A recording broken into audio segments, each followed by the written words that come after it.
পৃথিবী থেকে প্রায় 400 কিলোমিটার উপরের কক্ষপথ থেকে তোলা এক বিস্ময়কর ছবিতে জ্বলজ্বল করছে পবিত্র মক্কা নগরী। নাসার নভোচারীর ক্যামেরায় ধারণ করা দিব্য আলোর এই দৃশ্য দেখে মুগ্ধ নেটিজেনরা।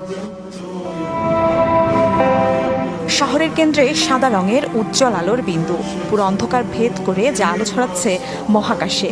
এটি ইসলাম ধর্মের সবচেয়ে পবিত্র স্থান কাবা শরীফ। নাসার সাবেক নভোচারী ও অভিজ্ঞ অ্যাস্ট্রোফটোগ্রাফার ডন পেডিটের তোলা চমৎকার এই ছবিটি গেল কয়েকদিন ধরেই আলোড়ন সৃষ্টি করেছে সামাজিক যোগাযোগ মাধ্যমে। পৃথিবী থেকে প্রায় 400 কিলোমিটার উচ্চতায় আন্তর্জাতিক মহাকাশ স্টেশন থেকে গেল সপ্তাহে ছবিটি তোলা হয়, যাতে মক্কা নগরীর বিস্তৃত জনবসতি ও পাহাড়ি উপত্যকার প্রাকৃতিক গঠন ফুটে উঠেছে। তবে সবচেয়ে আকর্ষণীয় হল মসজিদুল হারাম ও তার কেন্দ্রস্থলে অবস্থিত কাবা শরীফের ঔজ্জ্বল্য। বৈজ্ঞানিক বিশ্লেষণ বলছে, আন্তর্জাতিক মহাকাশ স্টেশন থেকেও কাবা শরীফ উজ্জ্বল দেখার অন্যতম কারণ হল শক্তিশালী ফ্লাডলাইট দিয়ে স্থানটি আলোকিত থাকা। এই কৃত্রিম আলোকরশ্মি মহাকাশের দিকে সরাসরি প্রতিফলিত হয়।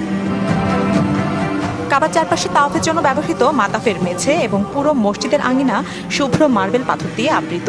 এই সাদা মার্বেল মেঝের ওপর শক্তিশালী আলো পড়লে তা উজ্জ্বলভাবে প্রতিফলিত হয়ে মহাকাশের সংবেদনশীল ক্যামেরায় ধরা পড়ে। আন্তর্জাতিক মহাকাশ স্টেশনে থাকা নভোচারীরা প্রায়শই লং এক্সপোজার ফটোগ্রাফি কৌশল ব্যবহার করেন। এই কৌশলে ক্যামেরার শাটার দীর্ঘ সময়ের জন্য খোলা রাখা হয়, যা অল্প আলোকেও জমিয়ে একটি ছবির উজ্জ্বলতা তুলে ধরে। প্রতি বছর হজ ও উমরা পালনের জন্য লাখ লাখ মুসল্লি মক্কায় আসেন। বছর জুড়ে দিন রাত 24 ঘন্টা মুসল্লিদের পদচারণায় মুখর থাকে কাবা চত্বর। নিরাপত্তা ও মুসল্লিদের সুবিধার্থে প্রতিদিন সন্ধ্যার পর থেকে ভোরবেলা পর্যন্ত সোডিয়াম আলোয় কাবা চত্বরকে উজ্জ্বল রাখা হয়, যা মহাকাশ থেকেও এর দৃশ্যমানতার অন্যতম কারণ। পেডিট ছবিটি তুলেছিলেন যখন ঘন্টায় 2800 কিলোমিটার গতিতে ছোটা ISS আরব উপদ্বীপ অতিক্রম করছিল।